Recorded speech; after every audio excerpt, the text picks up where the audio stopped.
O magnata e a fúria do patriarca. Alerta, de drama e vingança. Antes de mergulhar nesta história sobre como a traição de um magnata colidiu com o muro da fúria de um patriarca, pedimos um favor. Dê like a este vídeo e subscreva o nosso canal. O seu apoio ajuda-nos a continuar a contar as histórias mais impactantes. A queda do magnata, a chamada que desencadeou o apocalipse, gancho inicial explosivo. Ele era Julián Cortés, um titã da indústria, um homem que ditava sentenças nos conselhos de administração e que edificava impérios. Ela era Helena Dávila, a sua esposa elegante, o adorno perfeito para a sua vida imaculada. Mas, para lá das portas fechadas da sua mansão de mármore na Quinta de Pozuelo, a perfeição apodrecera, tornando-se uma mentira cruel.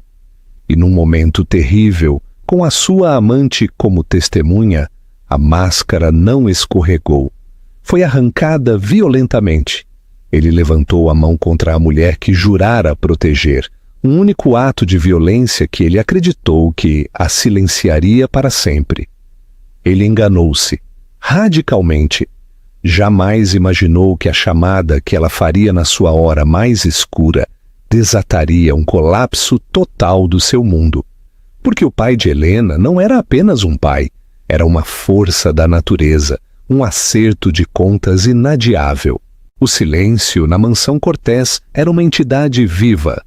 Filtrava-se pelos frios soalhos de mármore, aderindo às pesadas cortinas de seda e acumulando-se nos espaços cavernários entre Julián e Helena Cortés.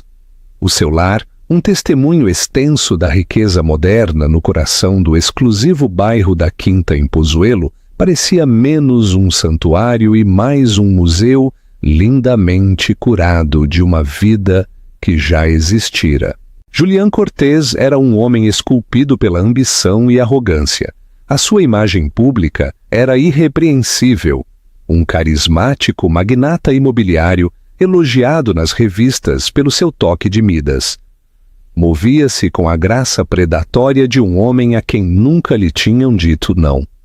Para o mundo exterior, ele e Helena eram o casal de ouro, o seu sucesso combinando perfeitamente com a elegância recatada dela, herdada de uma família de antiguidade. Mas por dentro, o ouro estava a desprender-se, revelando o metal barato por baixo. Esta noite, o silêncio era particularmente ensurdecedor. Tinham acabado de regressar de uma gala de caridade da Fundação Reina Sofia, um evento onde Julián fora a estrela, aceitando um prêmio com um discurso que exaltava a comunidade, a família e a integridade. Ele até agradecera à sua bela e compreensiva esposa, Helena, apertando-lhe a mão no palco enquanto os flashes das câmaras explodiam. O gesto pareceu tão frio e ensaiado como todo o resto que fazia. Agora, ele estava junto à janela com vista para as luzes brilhantes da cidade, um copo de caro uísque escocês na mão. Não lhe dirigira a palavra desde que a porta do carro se fechara. Helena sentou-se à beira de um sofá de veludo, o seu vestido prateado cintilando sob a luz tênue. Ainda não o tirara um ato subconsciente de desafio, como se tirar o disfarce significasse aceitar a sombria realidade da sua noite. Estiveste calada esta noite, disse Julián. A sua voz era plana. Não era uma pergunta, nem uma preocupação. Era uma acusação. Eu estava cansada, respondeu Helena. A sua própria voz mal era um sussurro. Foi uma noite longa. Ele virou-se, cravando seus olhos azuis e afiados nela. Parecias aborrecida. A senhora do andar de cima comentou que te notou distraída. É embaraçoso, Helena. Quando estás comigo, tu refletes-me. Preciso que estejas presente. As palavras eram como pequenos fragmentos de cristal. Não se tratava dos sentimentos dela, do seu cansaço ou do seu estado de espírito. Tratava-se da sua performance. Ela era um ativo e, aparentemente, a sua avaliação de desempenho já chegara. Peço desculpa, disse ela, as palavras a saberem as cinzas. Vou esforçar-me mais da próxima vez. Este tinha se tornado o seu guião, a sua crítica, a sua desculpa. Era uma erosão lenta e agonizante do seu espírito. Recordava um tempo em que os seus olhos transmitiam calor, quando o seu contacto era uma fonte de consolo. Não o prelúdio de uma exigência. Conheceram-se na universidade. Ele era o estudante bolseiro e impulsionado com fogo na barriga, e ela, a filha de Armando Dávila, um homem que construíra o seu próprio império do zero. O pai dela vira aquele mesmo fogo em Julián e apadrinhara-o, dando-lhe o capital inicial e as ligações para começar o seu primeiro negócio. Julián nunca olhou para trás e parecia ter esquecido quem lhe abrira a primeira porta. Ultimamente, a distância entre eles transformara-se num abismo.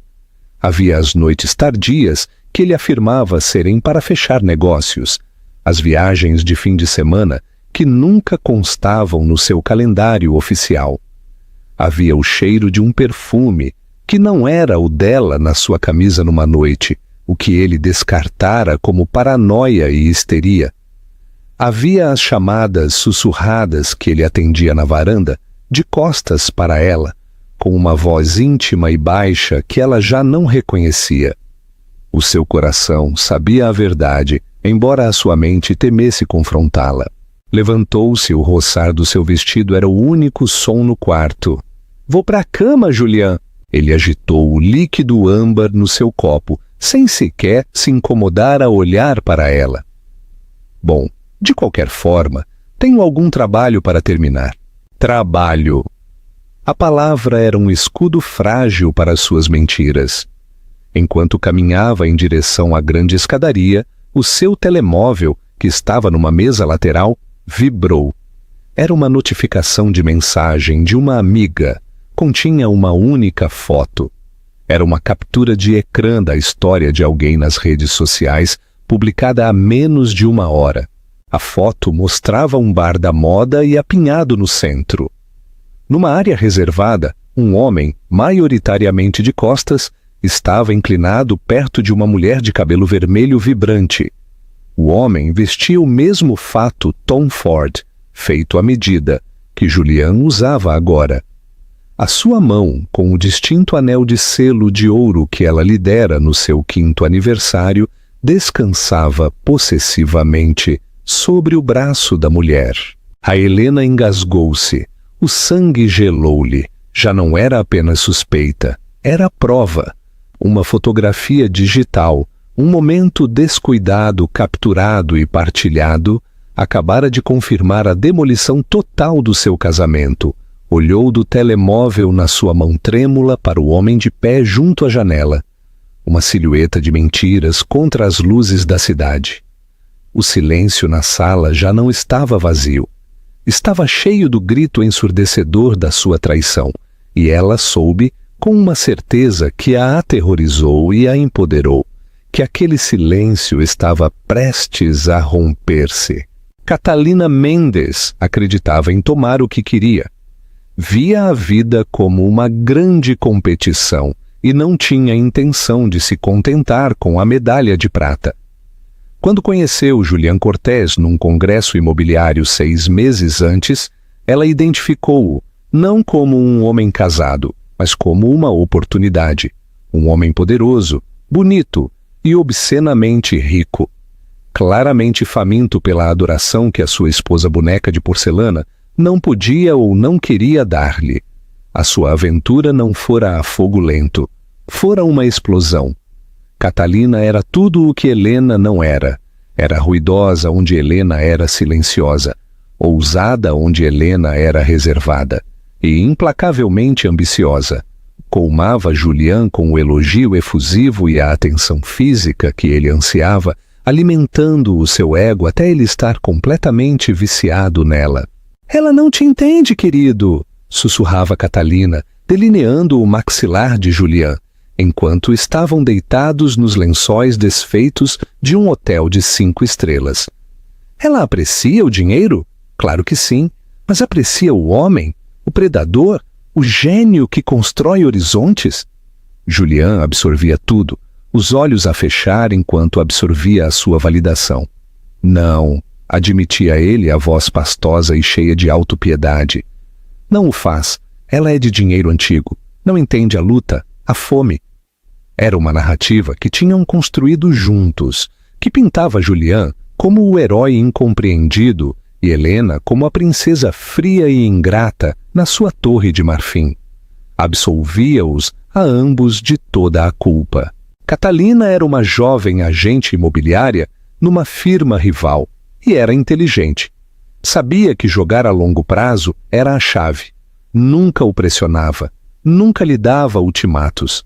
Em vez disso, fazia do tempo deles uma fuga, um mundo de fantasia emocionante e apaixonado, onde ele era o rei. Era a amante perfeita, paciente e complacente, enquanto tecia subtilmente o seu futuro no dele. Deixava acidentalmente um lenço de designer no seu carro, um tubo do seu batom específico na sua mala. Queria plantar sementes da sua existência no mundo estéril e controlado de Helena essa noite, enquanto Julian estava na gala. Catalina consumira-se de ciúmes, percorrera as fotos do evento online, os seus lábios curvados ao ver Helena no seu vestido brilhante, agarrada ao braço de Julian. Eu devia estar lá, pensou ela, um veneno familiar a subir-lhe pela garganta. E ela estaria. Por isso, enviou-lhe uma mensagem de texto, uma simples e provocadora. A pensar em ti naquele palco bonito, o verdadeiro prêmio espera-te no centro. Clube Vértigo, não me faças esperar demasiado. Sabia que era um risco, que ele devia regressar a casa com a esposa, mas também conhecia Julian. A emoção do proibido, o chute de ego, de ter 2 mulheres bonitas a competir por ele, ele não resistiria. E ela estava certa. Menos de 1 hora depois de a gala terminar, ele respondeu-lhe: a caminho, dá-me 30 minutos. Chegou ao Vértigo a cheirar a colônia cara e a poder. A sua gravata estava desajustada, um brilho predatório nos seus olhos. Contara a Helena uma mentira rápida, algo sobre se encontrar com um potencial investidor para beber um copo, uma mentira que saiu da sua boca com facilidade praticada. Por nós, disse Catalina, batendo com a sua taça de champanhe contra o copo de uísque dele no seu reservado isolado. O seu vestido vermelho era um contraste ardente e marcado com o prateado glacial de Helena. Por um futuro onde não tenhas de te esconder para estares com a mulher que realmente amas. O sorriso de Julian foi forçado. Em breve, Catalina, o momento tem de ser o certo. Há complicações, embaraços financeiros.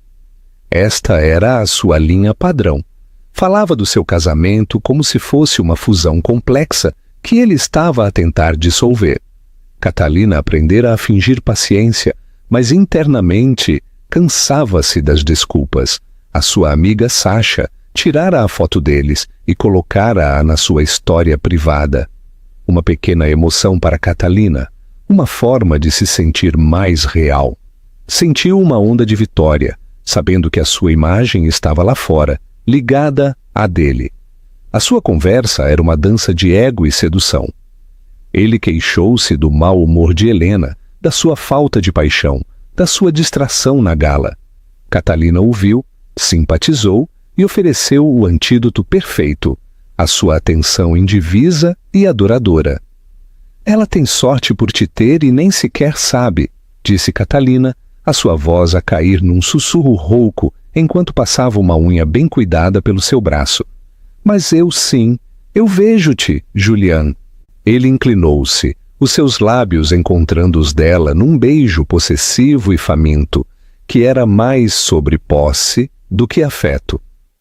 Foi nesse momento exato, a sua mão no braço dela, o rosto dela inclinado para o dele, o brilho distinto do seu anel de selo visível, que a foto de Sasha foi tirada.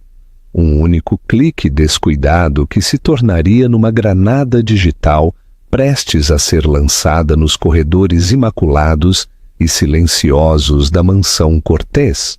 Inconsciente da detonação iminente, Julian separou-se do beijo, um sorriso de suficiência no rosto.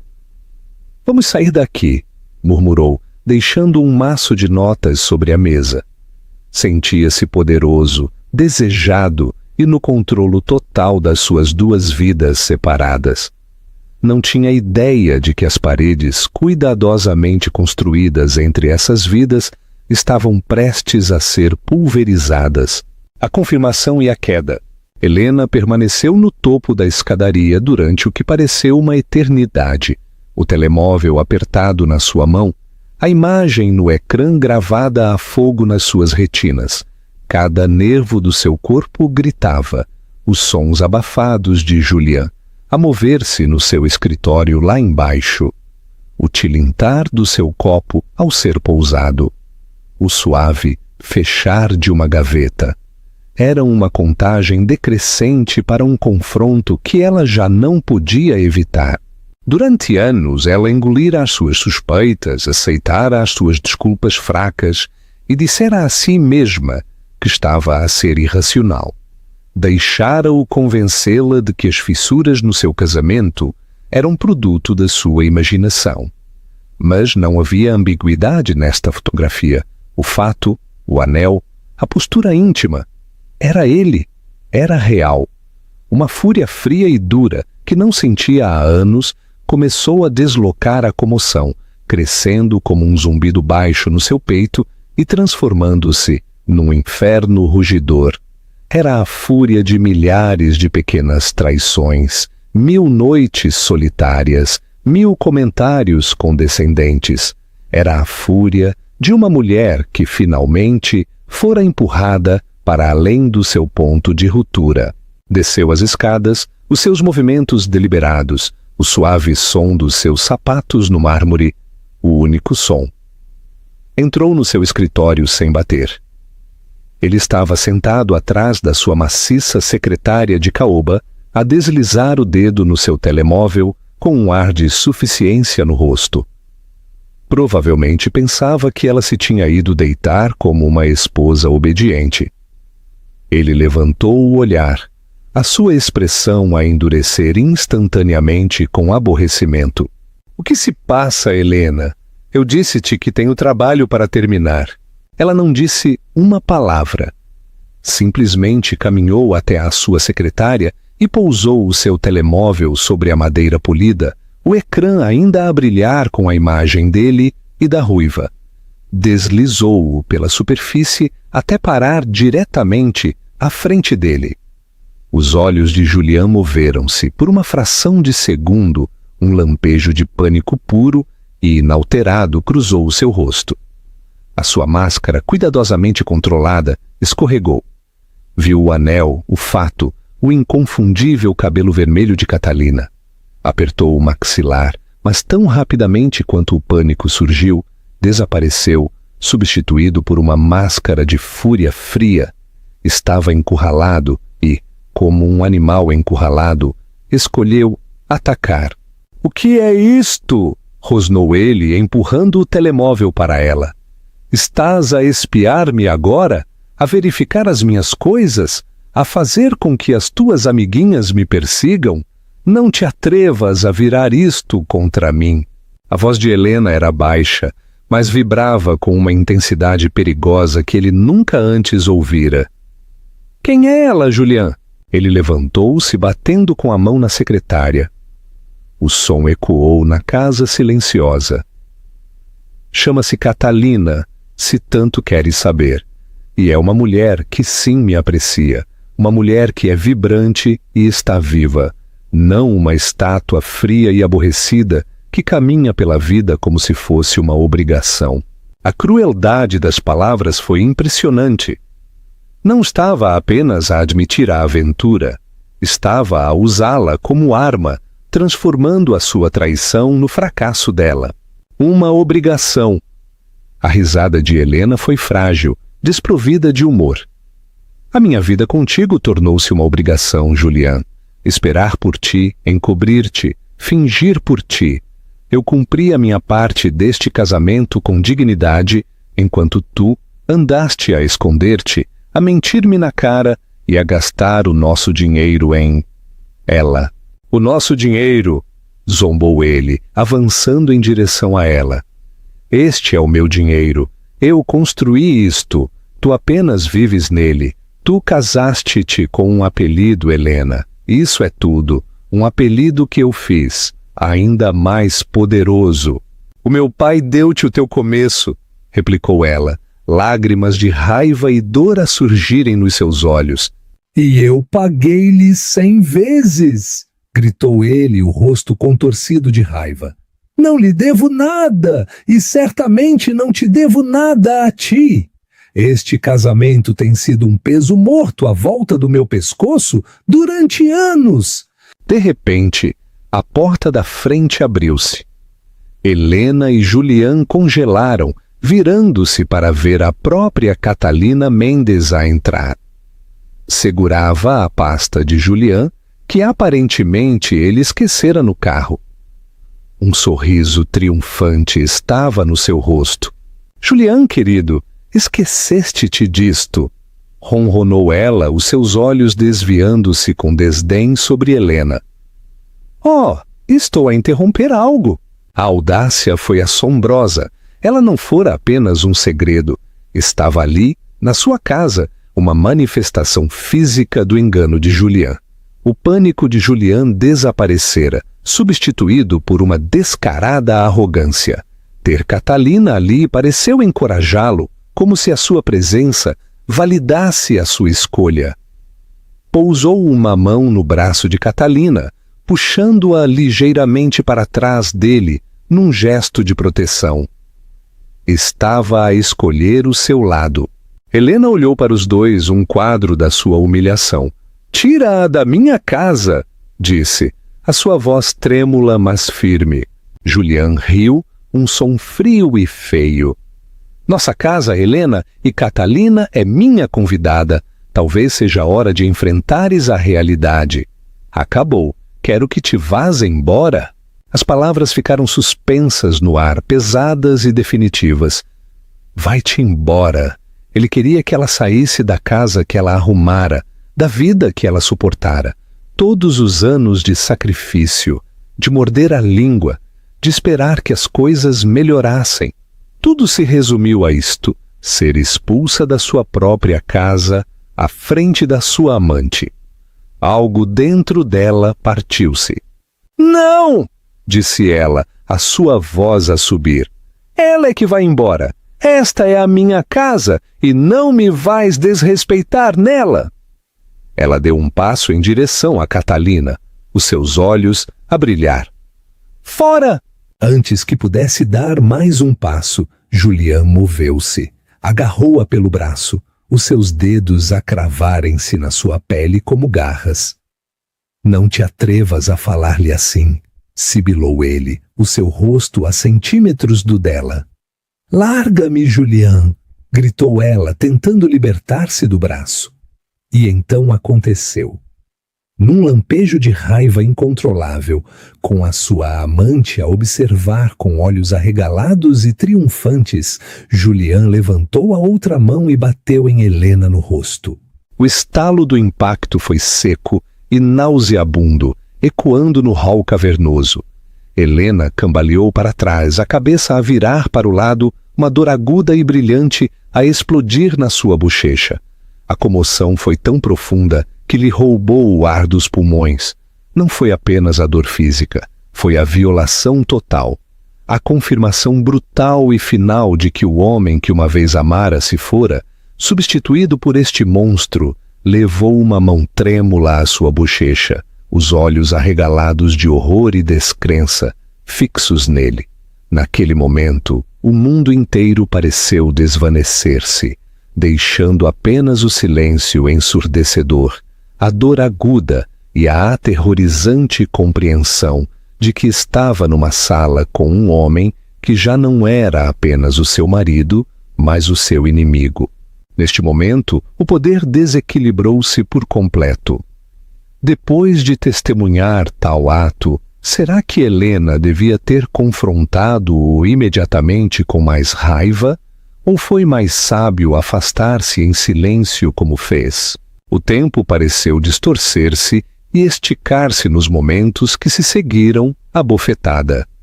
O zumbido nos ouvidos de Helena era mais alto do que o pequeno e presunçoso arquejo que escapou dos lábios de Catalina. Julián estava à sua frente, o peito a agitar-se, a sua própria comoção a surgir lentamente enquanto olhava para a sua mão, depois de volta para a marca vermelha que florescia no rosto da sua esposa. Por uma fração de segundo, um lampejo de algo, arrependimento, medo, cruzou-lhe as feições, mas foi rapidamente extinto pela duplicação da sua raiva. "Vês o que me fizeste fazer?" cuspiu ele a clássica desculpa do abusador. Tu empurraste-me para isto?" Helena não respondeu. Não conseguia. A sua mente era um turbilhão de dor ardente e clareza gelada. A névoa do seu casamento. Os anos de dúvida, esperança e negação tinham sido violentamente afastados e eliminados. Viu Julián exatamente pelo que ele era. Um homem fraco e cruel que se escondia atrás de uma fachada de poder. Viu um abutre patético contente em picotar os restos de um casamento podre. E, acima de tudo, viu a si mesma, não como uma vítima, mas como uma sobrevivente, prestes a tomar uma decisão. "Empaca as tuas coisas", ordenou Julián, a sua voz a tremer de adrenalina. "Quero-te fora, esta noite." Catalina adiantou-se, pousando uma mão possessiva nas costas de Julián. "Julián, querido, acalma-te!" Arrulhou ela, embora os seus olhos dançassem com vitória. Olhou para Helena com desdém não disfarçado. "Ouviste? Vai-te embora! Olha para ti!" O olhar de Helena encontrou o de Catalina. Já não havia medo nos seus olhos, apenas um vazio arrepiante que pareceu desconcertar a outra mulher. Sem uma palavra, Helena virou-se e caminhou não para o seu quarto para fazer as malas, mas para a pequena biblioteca no fim do corredor. Os seus movimentos eram firmes, quase robóticos. "Para onde pensas que vais?" gritou Julián, a sua voz a subir. "Disse-te para fazeres uma mala." Ela ignorou. Fechou as pesadas portas de carvalho atrás dela. O clique sólido do ferrolho forneceu uma barreira fina, mas necessária. As suas pernas finalmente cederam e ela afundou-se na carpete persa, o seu corpo a tremer incontrolavelmente. As lágrimas vieram então, quentes e silenciosas, deixando rastos através da maquilhagem no seu rosto, picando a pele terna da sua bochecha. Chorou não pela perda do seu marido, mas pela perda de si mesma, pela mulher que ela fora antes de começar a encolher-se para caber no seu ego maciço. Chorou pelos anos que desperdiçara a acreditar numa mentira. O choro durou apenas alguns minutos. Depois, a fúria fria regressou, mais clara e focada do que antes. Ele pusera-lhe as mãos em cima, trazera a sua amante para a casa deles, dissera-lhe para se ir embora. Isto não era apenas um fim, era uma declaração de guerra, e ele não tinha ideia de que ela não estava desarmada. A sua mão trêmula procurou o telemóvel. A sua lista de contactos era um quem é quem da elite da cidade. Mas ela passou por todos eles. Só havia uma pessoa a quem podia ligar, uma pessoa que lhe dissera durante anos que Julián era um tubarão que um dia morderia a mão que o alimentava. Uma pessoa cujo amor por ela era incondicional e cuja raiva, uma vez provocada, era lendária. Carregou no nome do contacto pai. Chamou 2 vezes antes que ele respondesse. Helena, é tarde, está tudo bem? A voz de Armando Dávila era profunda e calma, a voz de um homem habituado a ter o controlo. Estava semi-reformado agora, mas durante 40 anos fora um titã da construção comercial. Um homem que construía coisas para durar, desde arranha-céus a relações. Um homem de integridade e força de vontade de ferro. No momento em que ouviu a sua voz, a calma desvaneceu-se, substituída por aço afiado. O que se passa? Fala comigo, Eli, o que te fez? Ela engasgou-se ao tentar começar, mas as palavras escaparam-lhe. Ele, Julian, ele está a trair-me, pai. Ele trouxe-a aqui para nossa casa. E ele bateu-me. As 2 últimas palavras foram um fantasma de sussurro. Uma confissão de uma vergonha que nunca pensou que teria de suportar. Silêncio. Azul. Do outro lado da linha, Armando Dávila estava a processar o impensável. A sua filha, a pessoa que mais amava, fora magoada. Elisa quase podia sentir a temperatura a descer através do telefone. Onde está agora? A voz de Armando era perigosamente calma. No hall de entrada, com ela. E tu, estás segura? Estou na biblioteca. Tranquei a porta. Bem, menina, fica aí. Não abras essa porta a mais ninguém senão a mim, entendes? Sim, pai. Tenho mais 2 perguntas, Helena, e preciso que sejas honesta. Ele fez uma pausa. É a primeira vez que ele te põe as mãos em cima? Ela hesitou. Houvera outros momentos. Um aperto firme, uma porta batida, ser encurralada durante uma discussão. Mas uma bofetada? A primeira vez que ele bateu sim. De acordo, disse Armando a única palavra a carregar o peso de uma sentença de morte. Segunda pergunta. Queres continuar casada com ele? A pergunta foi uma tábua de salvação. Não foi, o que fazemos? Ou, como consertamos isto? Foi, o que é que tu queres? Não, disse Helena, a palavra a sair com uma força que a surpreendeu. Não, afirmou Armando, não como uma esperança, mas como um facto. Estou a caminho, mas antes farei outra chamada. Fica em linha comigo, até ouvires as sirenes. Sirenes? Perguntou Elisa, a sua mente entorpecida. Ele agrediu-te, Eli, disse Armando, a sua voz um rosnado baixo de fúria protetora. E Julian Cortez está prestes a aprender, da maneira mais dura possível, que os Dávila não toleram criminosos? Na sala de estar, o ambiente estava espesso, com um coquetel tóxico de adrenalina e triunfo. Julian andava de um lado para o outro, a sua raiva inicial a dar lugar a uma energia inquieta e agitada. Catalina observava-o, um quadro perfeitamente pintado de preocupação, embora interiormente estivesse extasiada. Era isto, a ruptura dramática final.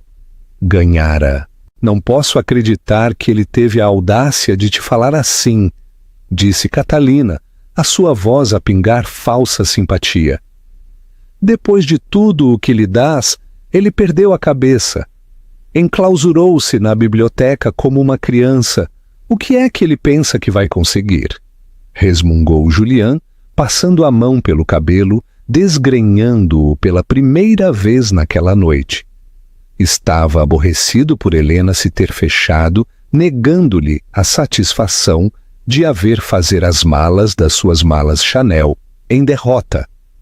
Deixa-a ofendida, disse Catalina, aproximando-se dele e envolvendo-o pela cintura. Pousou a cabeça no seu peito. Isto é o melhor, querido. Ia acontecer mais cedo ou mais tarde. Agora, finalmente, podemos estar juntos apropriadamente. Julian olhou para ela. A sua raiva suavizou-se ligeiramente ao captar o olhar adorador dela. Isto era o que ele queria. Admiração inquestionável. Estava tão focado no confronto com Helena que não tinha considerado completamente as consequências. O divórcio. Seria complicado, o pai de Helena seria um problema. Mas Armando era velho agora, semi-reformado. O que poderia ele realmente fazer? Julián tinha todas as cartas. Ele era Julián Cortés. Era intocável. Tens razão, disse ele, recuperando a confiança. Aconchegou o rosto de Catalina entre as suas mãos. Chega de esconderijos. Amanhã vou pedir ao meu advogado, Estevão Blanco, para preparar os papéis. Oferecer-lhe-emos um acordo generoso para que ele se vá embora em silêncio. E se ela não se for em silêncio? Perguntou Catalina, um lampejo de aço na sua voz. Um sorriso cruel roçou os lábios de Julián. Então vamos lembrá-la de que um divórcio público e sujo prejudicará o apelido Dávila muito mais do que me prejudicará a mim. O pai dela vai querer evitar um escândalo. Ele aceitará o acordo. Sentiu uma onda de poder. Enfrentara a sua esposa, estabelecera o seu domínio e agora estava a planear a limpeza. Imaginou a sua nova vida com Catalina. Vibrante, emocionante, livre do julgamento asfixiante que sentia por parte de Helena. Conduziu Catalina para a sala de estar, servindo a ambos uma bebida de celebração do decantador de cristal no bar. Aos novos começos, brindou, batendo o seu copo contra o dela. Eu beberei por isso, disse Catalina, os olhos a cintilarem. Tomou um gole, depois olhou em redor da sala cavernosa. É uma casa linda, talvez um pouco fria. Precisa de um toque feminino. O meu toque, riu Julián, é tua, tudo. Sentaram-se no sofá. Catalina aconchegou-se contra ele a traçar um mapa do seu futuro. Viajariam, seriam anfitriões de festas, festas de verdade, não as galas de caridade aborrecidas que Helena preferia. Finalmente teria a vida que merecia, com o parceiro que merecia. O leve e persistente pensamento da marca vermelha no rosto de Helena foi empurrado para o fundo, enterrado sob camadas de autojustificação e excitação pela sua recém-descoberta liberdade. Entretanto, encerrada na biblioteca, Helena não ouvia os sons abafados da sua celebração, mas a voz firme e tranquilizadora do seu pai ao telefone. Ele não a pressionou por detalhes, simplesmente falou-lhe da sua infância, da sua mãe, de uma anedota divertida de umas férias em família há anos. Estava a ancorá-la, a puxá-la de volta do precipício da comoção e do desespero. Estava a lembrar-lhe quem ela era. Não apenas a esposa de Julián Cortés, mas a filha de Armando Dávila. Estão a 2 ruas, Eli, disse Armando em voz baixa, o seu tom a regressar ao tom de negócios. Eu vou logo atrás deles. Quando ouvires a campainha, quero que fiques onde estás até eu ir buscar-te. Entendido? Entendido, sussurrou Helena. Então ela ouviu-o, um som distante que se aproximava constantemente, um guincho agudo e penetrante. Sirenes. Na sala de estar, Julián e Catalina também ouviram. Julián franziu a testa, levantando-se e caminhando até à janela. Que raio! Provavelmente um alarme falso na casa dos Garcia. O velho provavelmente esqueceu-se do código outra vez. Afastou-se da janela, descartando-o. Mas as sirenes não desapareceram. Tornaram-se mais fortes, mais próximas, culminando num silêncio abrupto, mesmo em frente à sua casa.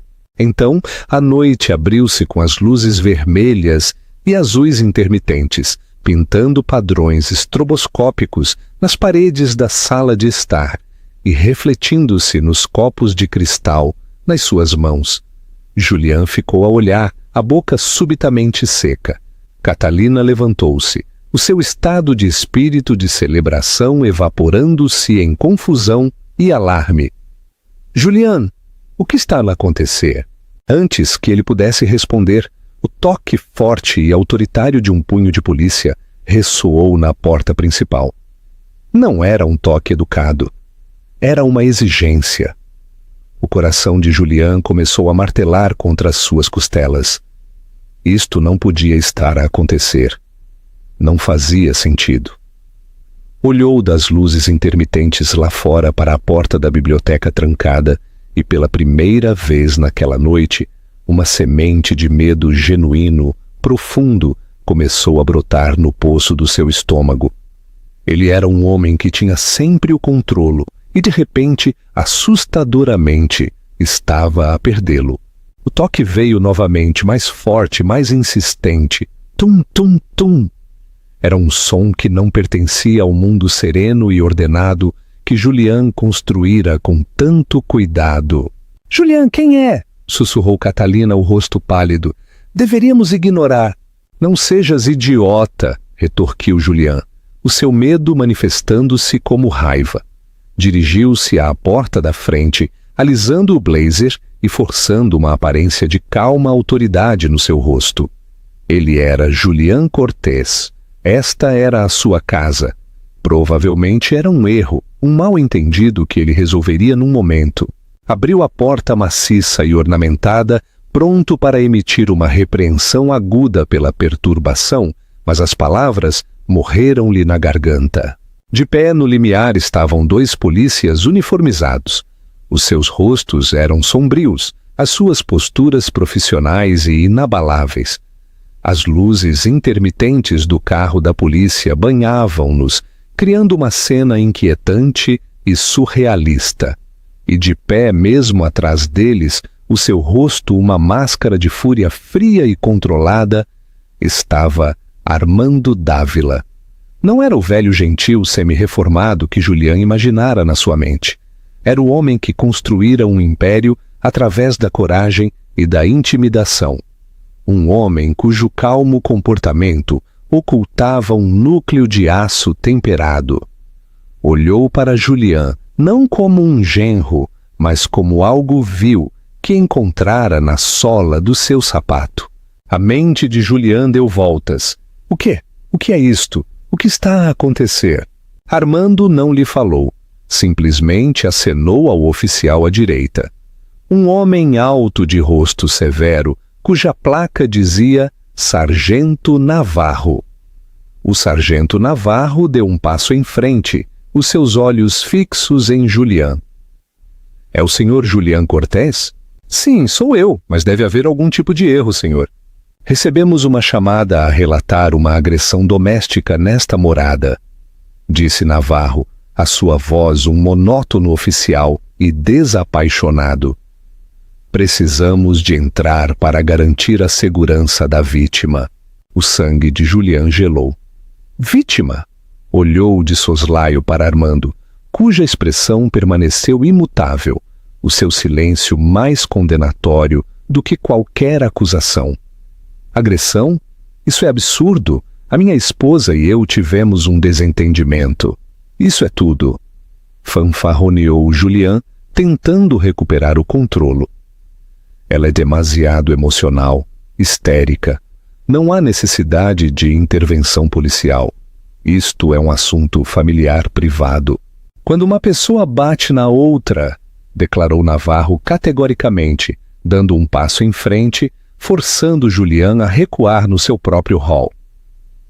Deixa de ser um assunto privado e torna-se um assunto criminal. O segundo oficial avançou, a sua mão pousada perto da arma. Catalina, que observava da entrada da sala de estar, soltou um pequeno grito de terror. A realidade da situação estava a atingi-la. Isto não era a nova vida glamourosa que ela imaginara. Isto era feio.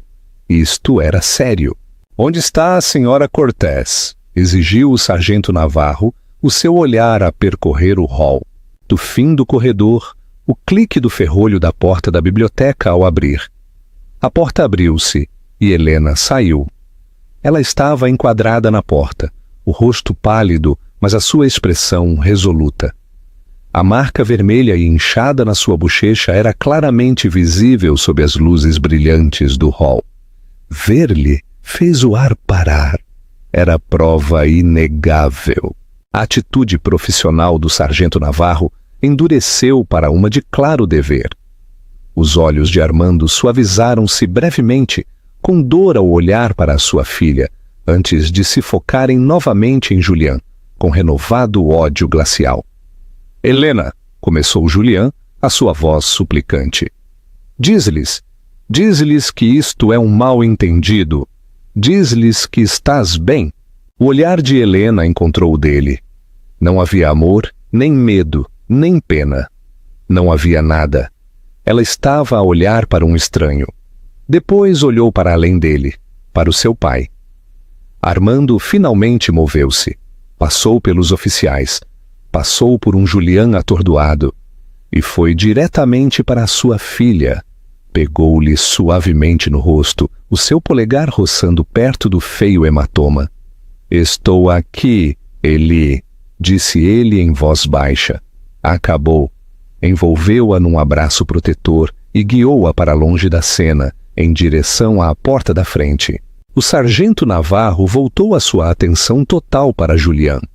Senhor Cortés, com base na evidência visível de lesão e no testemunho da vítima, fica detido por violência doméstica. As palavras atingiram Julián como um golpe físico. Prisão. Não podiam estar a falar a sério. Não sabiam quem ele era. Eu sei que é um homem que supostamente bateu na sua esposa, replicou Navarro. Vire-se e coloque as mãos atrás das costas.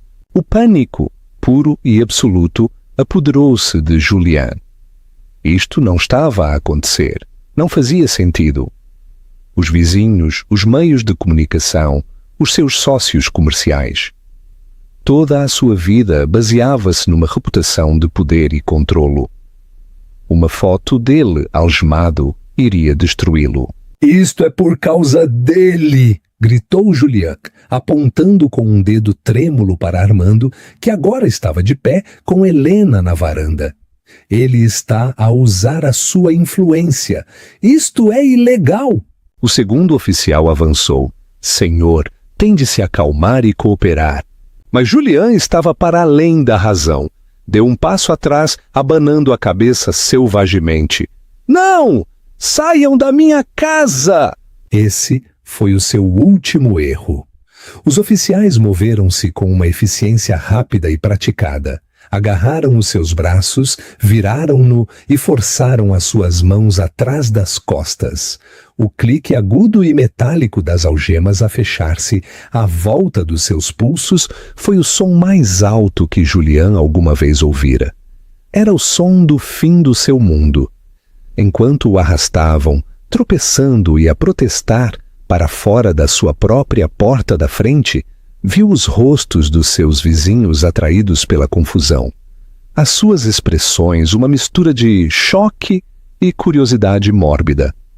Viu Helena de pé junto ao pai, o seu rosto ilegível, enquanto observava a sua humilhação total.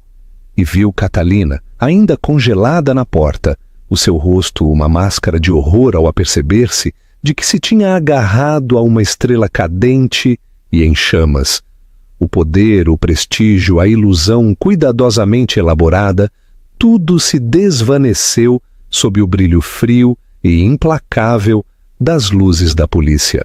Já não era um titã, era apenas um criminoso num fato ridiculamente caro, a ser forçado a subir para a parte de trás de um carro da polícia.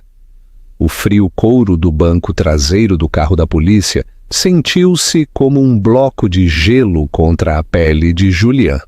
A porta fechou-se de rompante, um som de finalidade absoluta que o selou dentro do espaço apertado e estéril. Através das barras da janela, viu a sua vida perfeita a desmoronar-se em tempo real. Viu Armando Dávila a guiar suavemente Helena para um elegante sedã preto estacionado atrás do carro da polícia. Ela entrou sem um único olhar para trás. A sua mente era um caos frenético. Estava a tentar calcular, a criar uma estratégia, a encontrar uma saída, mas os seus pensamentos eram escorregadios, recusando-se a coesionar. Advogados, preciso de Estevão Blanco, uma chamada. Tenho uma chamada. Posso resolver isto. Posso processá-los por detenção ilegal. Vou arruinar aquele polícia Navarro. O seu monólogo interno frenético foi interrompido por uma pressão esmagadora e súbita no seu peito. Sentiu como se lhe tivessem deixado cair um bloco de cimento em cima. A sua respiração tornou-se áspera e superficial. Uma estranha sensação de formigueiro espalhou-se pelo seu braço esquerdo e as luzes intermitentes lá fora pareceram esbater-se e distorcerem-se, manchando-se em riscas vermelhas e azuis sem sentido. Não consigo respirar, conseguiu ele sufocar a sua voz um arquejo abafado. O oficial no banco do passageiro virou-se. A sua expressão de aborrecimento mudou para alarme ao ver o estado em que Julián se encontrava. Sargento, acho que ele está a ter um ataque de pânico ou algo assim, disse o oficial. O sargento Navarro olhou para trás. Oh, um infarte! Droga! Chamem isto! Precisamos de uma ambulância! O mundo de Julián estava a reduzir-se a um ponto. A humilhação, a perda súbita e total de controlo, a aterrorizante realização do verdadeiro poder de Armando Dávila. Tudo foi um choque maciço e sistêmico que o seu corpo não conseguiu aguentar. Não estava apenas a perder a sua esposa ou a sua liberdade naquela noite. Compreendeu naquele momento que estava a perder tudo. O seu negócio, Cortés Desarrolos, construíra-se sobre uma base de empréstimos e linhas de crédito garantidas por bancos onde Armando Dávila fazia parte do conselho de administração ou tinha ligações profundas.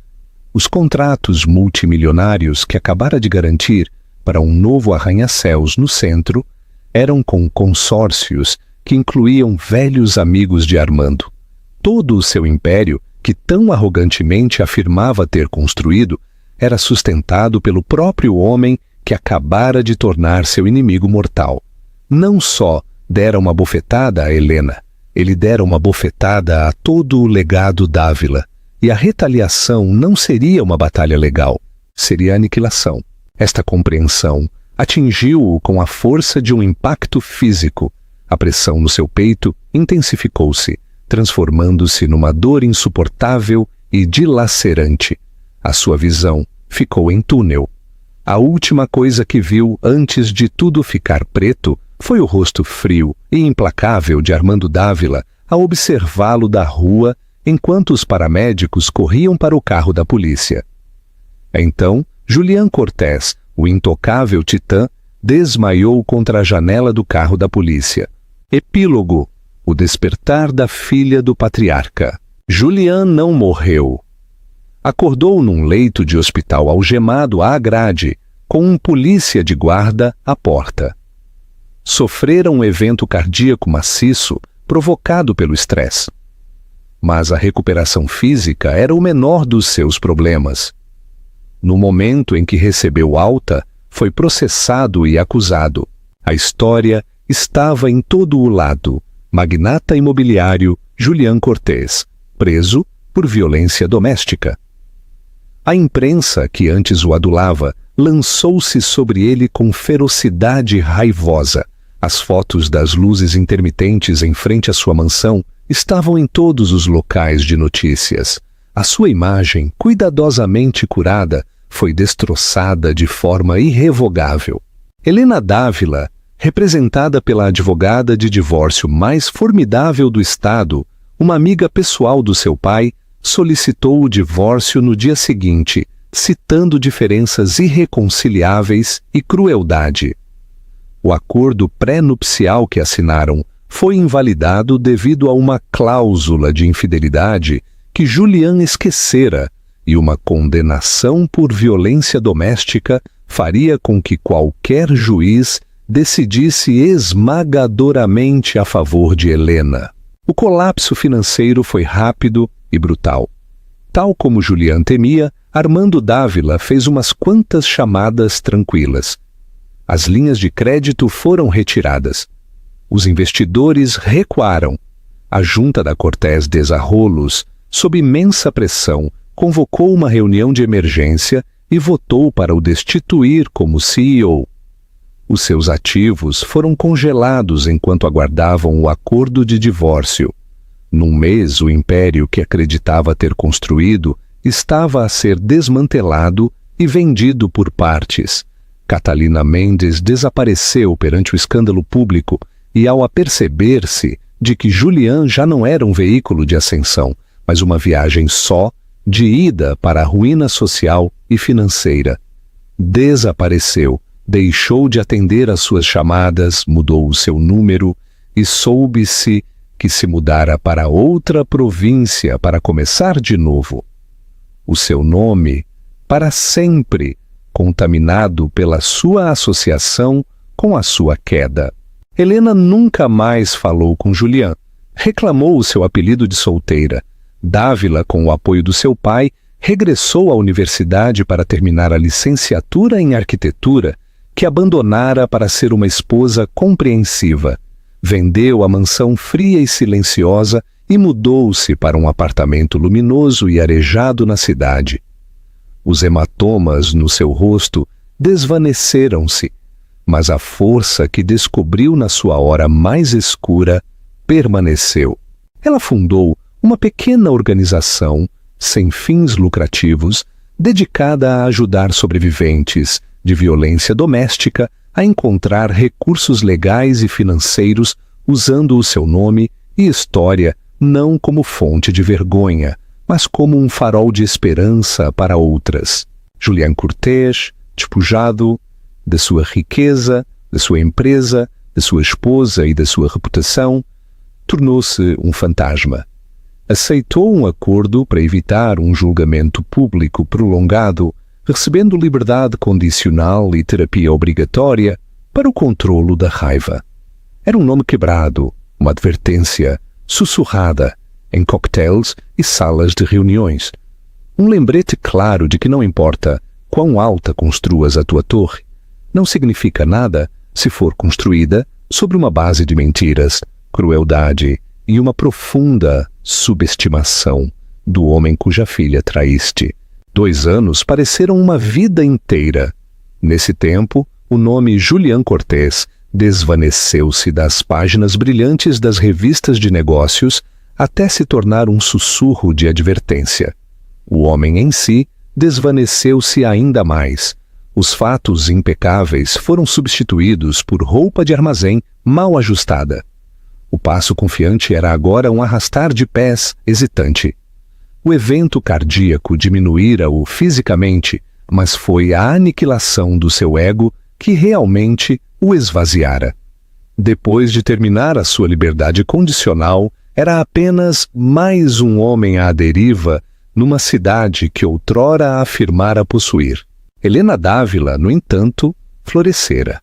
A mulher silenciosa e hesitante tinha desaparecido, substituída por uma líder cuja calma e confiança eram o alicerce da sua nova vida. A Fundação Dávila para a Recuperação Doméstica não era apenas um projeto apaixonante. Era uma força. Localizada num edifício lindamente restaurado no centro, era um santuário de esperança e ajuda prática para mulheres que escapavam de situações que ela conhecia muito bem. Uma tarde de outono, Helena estava a finalizar os planos para a sua gala anual de angariação de fundos com a sua pequena e dedicada equipa. As risadas ecoavam no escritório aberto e luminoso, um som que estivera ausente da sua vida durante tanto tempo. A sua assistente, uma jovem perspicaz, chamada Maria, chamou-a pelo intercomunicador. Helena, há um cavalheiro aqui para ver. Não tem marcação. Um senhor Guzmán. Helena franziu o sobrolho. Não tenho nenhuma reunião com um senhor Guzmán. Pergunte do que se trata. Houve uma pausa e a voz de Maria baixou. Ele está insistente. Diz que você o conhece. Uma fria premonição invadiu Helena. Tinha uma política de não aceitar reuniões não marcadas por razões de segurança, mas algo no seu instinto disse-lhe que devia enfrentá-lo. Está bem, Maria, faça-o entrar. Um momento depois, Julián Cortés entrou no seu escritório. A transformação foi chocante. Estava mais magro, o seu cabelo salpicado de grisalho nas têmporas, o seu rosto marcado pelas linhas amargas da derrota. Olhou para ela, para o elegante escritório minimalista, para o nome Helena Dávila, fundadora e presidente no painel de vidro. Viu um mundo que não só avançara sem ele, mas que florescera na sua ausência. Olá, Helena, disse a sua voz rouca desconhecida. Julián, respondeu ela, a sua própria voz perfeitamente nivelada. Não se levantou, não lhe ofereceu um assento. Simplesmente esperou, com as mãos cruzadas sobre a sua secretária, criando uma barreira intransponível entre eles. Não sentiu medo, nem raiva, apenas uma pena distante e clínica. Este é um lugar bastante impressionante que tens aqui, disse ele, gesticulando vagamente. Vi a tua foto numa revista, O Filantropo. Houve uma zombaria na última palavra, um fantasma da sua antiga arrogância. O que queres, Julián? Perguntou ela, o seu tom a cortar a sua tentativa de conversa trivial. Ele estremeceu. Eu só queria ver-te, falar. O que o teu pai me fez, Helena, foi uma aniquilação completa. Eu não tinha por que me destruir. Poderíamos ter arranjado as coisas em silêncio. Helena olhou fixamente para ele, o seu silêncio um poderoso indício. Ele ainda estava a reviver a mesma narrativa. Ele era a vítima, a parte ofendida. Tu destruíste-te a ti mesmo, Julián, disse ela, a sua voz suave mas carregada de ferro. Fizeste-o no momento em que decidiste que o teu orgulho era mais importante do que a minha segurança. Fizeste-o com cada mentira e selaste-o quando levantaste a mão contra mim na minha própria casa. Teve a decência de desviar o olhar envergonhado. Eu sei, eu já não sou esse homem. Tenho estado em terapia, controlo da raiva, pensei no que fiz todos os dias. Deu um passo vacilante mais perto. Só acho que, depois de tudo o que tivemos, não mereço uma segunda oportunidade? Não contigo. Sei que isso acabou, mas na vida nem sequer consigo uma entrevista de emprego. O teu pai pôs-me na lista negra em todo o lado. O meu pai protegeu a sua filha e os interesses da sua família, corrigiu Helena. As consequências das tuas ações são tuas, não pertencem a ele e certamente já não me pertencem a mim. Uma luz desesperada e feia entrou nos seus olhos. Assim é tudo? Simplesmente vais sentar-te aí no teu trono construído com o dinheiro do teu pai e vais ver-me afogar? Helena levantou-se finalmente, o seu movimento fluido e forte. Caminhou à volta da secretária e parou à frente dele, sem medo. Isto, outra vez, disse ela, varrendo com a mão para indicar o escritório movimentado para lá do vidro. Foi construído com a minha dor, a minha sobrevivência e a minha determinação para garantir que o que me fizeste, outros homens não se safam a fazê-lo a mulheres que não têm um pai poderoso para chamar. Ele olhou para ela sem palavras. Viera aqui esperando vislumbrar a velha Helena, uma mulher que pudesse manipular ou fazer sentir-se culpada. Encontrou uma estranha feita de aço e fogo. Viu nos olhos dela que ele não tinha poder, nem mesmo o poder de a magoar agora. Ele não era nada, um eco num corredor por onde ela já não caminhava. Devias ir-te embora, disse ela, a sua voz desprovida de toda a emoção. Não foi uma sugestão, foi uma demissão. Olhou-a pela última vez, procurando algo, qualquer coisa a que se agarrar. Não encontrou nada. Derrotado, virou-se e saiu do seu escritório, passando pelos olhos curiosos do seu pessoal e para fora da sua vida para sempre. Helena viu-o partir, depois deu-lhe as costas à porta. O seu olhar pousou no horizonte da cidade, fora da sua janela. Um futuro que ela estava a construir para si mesma, tijolo a tijolo. E assim, o mundo dourado de Julián Cortés não só se desmoronou, foi aniquilado pelas consequências de um único ato violento. Esta história serve como um poderoso lembrete de que a verdadeira força não reside no domínio ou no controlo, mas na coragem de se levantar e dizer: basta.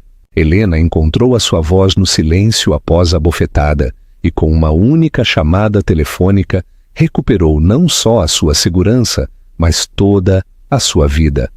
A sua jornada de sócia silenciosa, a feroz sobrevivente, demonstra que o fim de um capítulo, por doloroso que seja, pode ser o começo de uma história de força e propósito incríveis.